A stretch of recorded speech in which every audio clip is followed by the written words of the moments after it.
The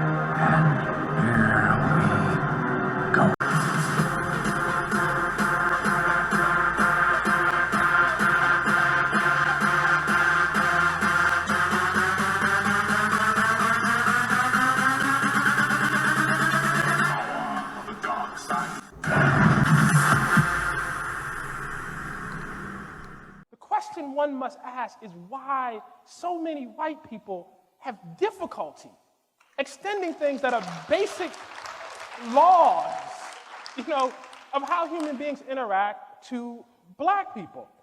And I think I know why. When you're white in this country, you're taught that everything belongs to you. You think you have a right to everything. You have a right to go where you, and you're conditioned this way. It's not, because your hair is a texture or your skin is light.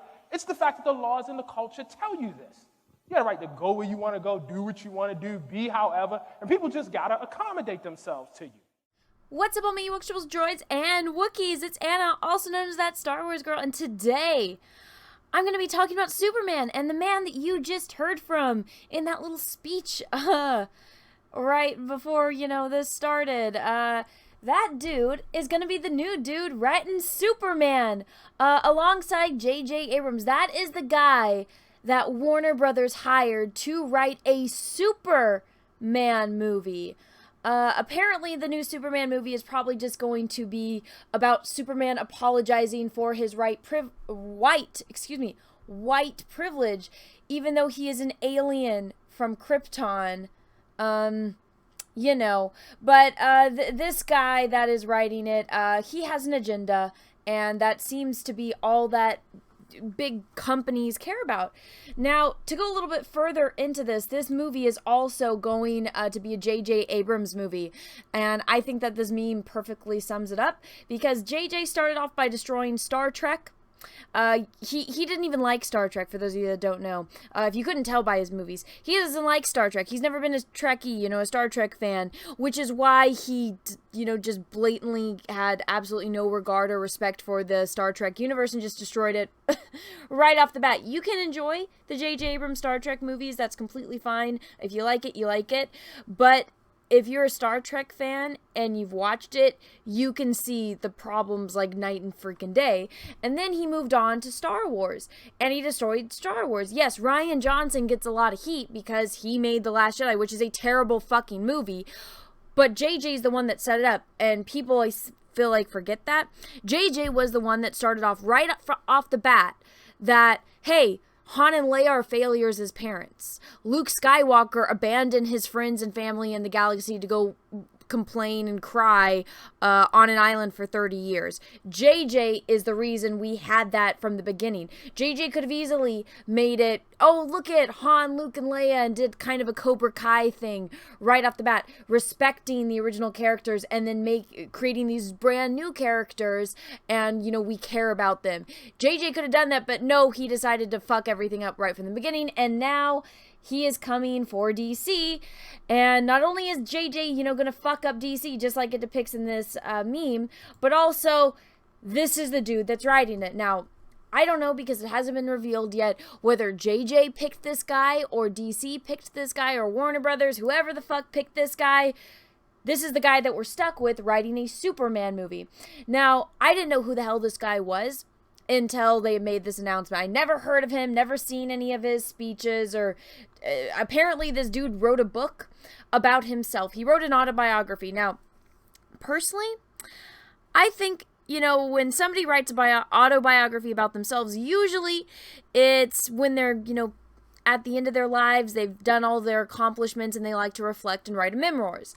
Now, this dude doesn't look like, unless he's aging phenomenally, he doesn't seem to be a guy that's at the end of his life and writing a memoirs about his amazing life. But he has. Now, to me, that comes off face value as extremely self-centered and arrogant and pompous. And after doing my research, that's kind of what it is. Because look, this dude apparently gave a speech at West Point, and look, he called 9/11 first responders menaces of nature. He insulted the people that gave their lives that during 9/11, when the United States of America was under terrorist attack, the people that went and, went to the World Trade Center and went into the buildings to save people's lives, menaces of nature. That's the guy they picked to write the new Superman movie. And it even goes further. He said this: "They were not human to me." This is what he said in his book, "Between the World and Me," about the emergency responders who rushed to the World Trade Center on September 11th. Black, white, or whatever, they were menaces of nature. They were the fire, the comet, the storm, which could not, with no justification, shatter my body. So he demonized people that gave their lives to help other people. The people that fought and died. Yeah, fighting through fires is the thing. Going into burning buildings, going into buildings that, are under terrorist attack, that planes are crashing into, to save people. That selflessness, that bravery, he demonizes and calls menaces of nature. This is the guy that is writing a Superman movie, the one that they picked to write Superman. Superman, who would have been there?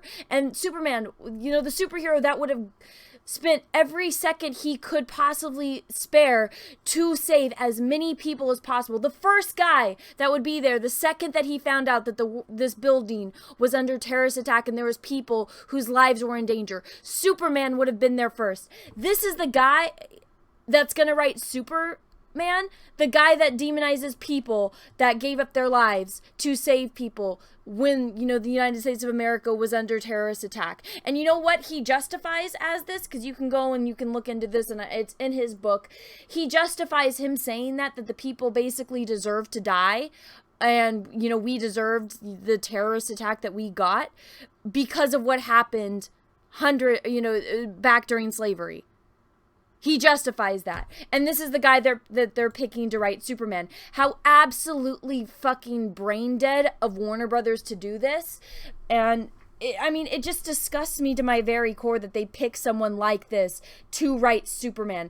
I would understand if he's writing the villain. If he's writing a movie about, Lex Luthor or maybe Brainiac even, that would actually make a lot of sense. But no, he is writing Superman.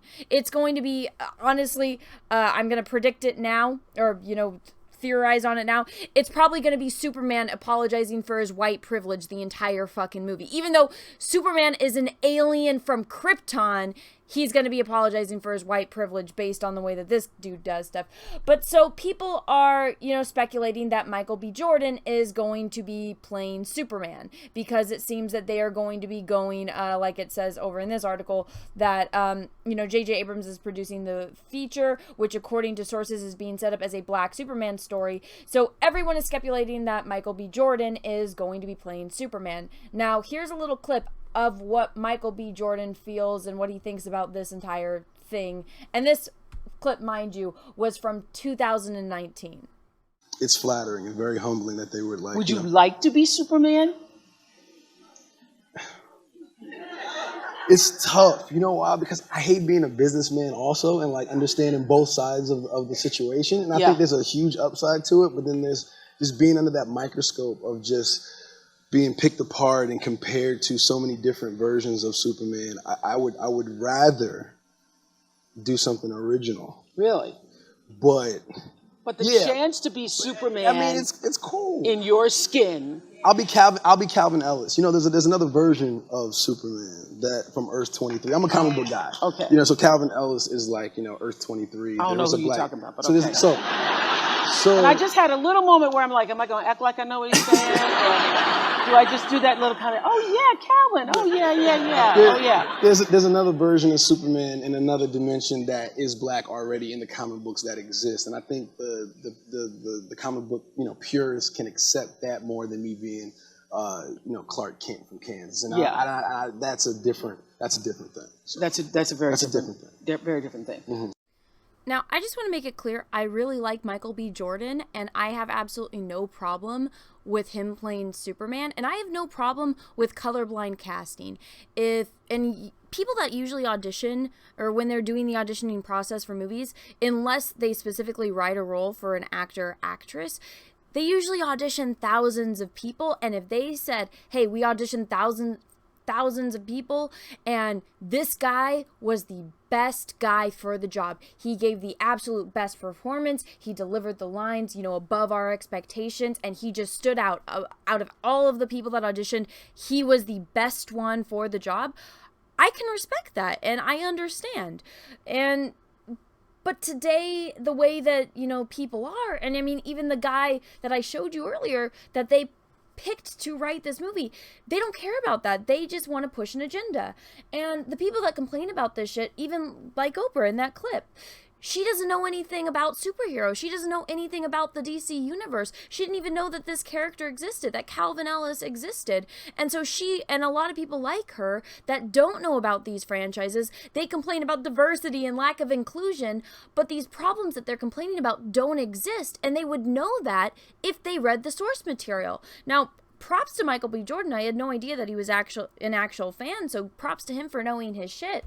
And if they are going to do this alternate reality where, you know, Calvin Ellis is Superman, which, I mean, I don't have a problem with, and the way that they're setting it up, like even with Joaquin Phoenix, like him being the Joker, even though it's not the Joker that fits into the Zack Snyder universe that's currently going on at DC, and, you know, with Joaquin Phoenix's Joker, and even with the new Robert Pattinson Batman movie, it seems like they're trying to do multiple universes. And just personally, what I thought was, when I first saw all of this, I'm like, okay, you guys are just doing different versions of these characters. It kind of seems like they're trying to milk it for all it's worth and seeing which one gives the biggest payoff. Which, I mean, if they're going to do that, and it's going to be all these different universes within one, and maybe they'll do like a crossover at the end just to see, heck with it, I don't know. But if they're going to not disrespect Henry Cavill and, you know, this version of Superman, and they're just going to have Michael B. Jordan be Calvin Ellis's version of Superman, and this other universe that's going on along, you know, parallel with the Snyderverse, that could be interesting. But at the same time, this is alarming. The fact that this is the guy that, you know, demonizes first responders during 9/11. I don't know how the hell this guy got a job if this is the things that is coming out of his mouth. This is the bullshit that he's spewing. I don't understand how people like this get jobs in Hollywood, but I guess you just have to know the right people. And I mean, if he was writing a movie from the point of view of a villain, like if he's writing a movie about Brainiac, right? And for those of you that don't know, Brainiac is a very well-known Superman villain. And if he's writing from the point of view of a movie where it's the point of view of Brainiac, and you're kind of like the way that they did the Joker with Joaquin Phoenix, if it's going to be about Brainiac and Brainiac's take on humanity, especially a social justice version, and then, you know, trying to destroy the world, and Superman is the villain in it, well then, you know, that would make a little bit more sense. But at the same time, I don't know how anyone in a position of power over at Warner Brothers think that it's a good idea hiring this dude. But anyways, everyone, let me know what you think about this whole situation in the comment section below. If you like this video, go ahead and smash the like button. If you didn't, that's okay too. Thank you so much for watching this far through. I personally made this statement over on Twitter. I think that Michael B. Jordan would be a great Green Lantern, and I'm a 90s kid, so I grew up with the Justice League and the Justice League Unlimited, the animated series, and this is my Green Lantern, is John Stewart. I know a lot of people like Hal Jordan, but when I think of Green Lantern, I think of John Stewart. I think if Michael B. Jordan is down, he would be a great John Stewart. And that's just my personal opinion on it. But let me know what you think in the comment section. And everyone, I hope you have a great rest of your day, morning, evening, afternoon, wherever you are in the world. And may the force be with you, because we are really, really, really going to need it. Bye, everyone.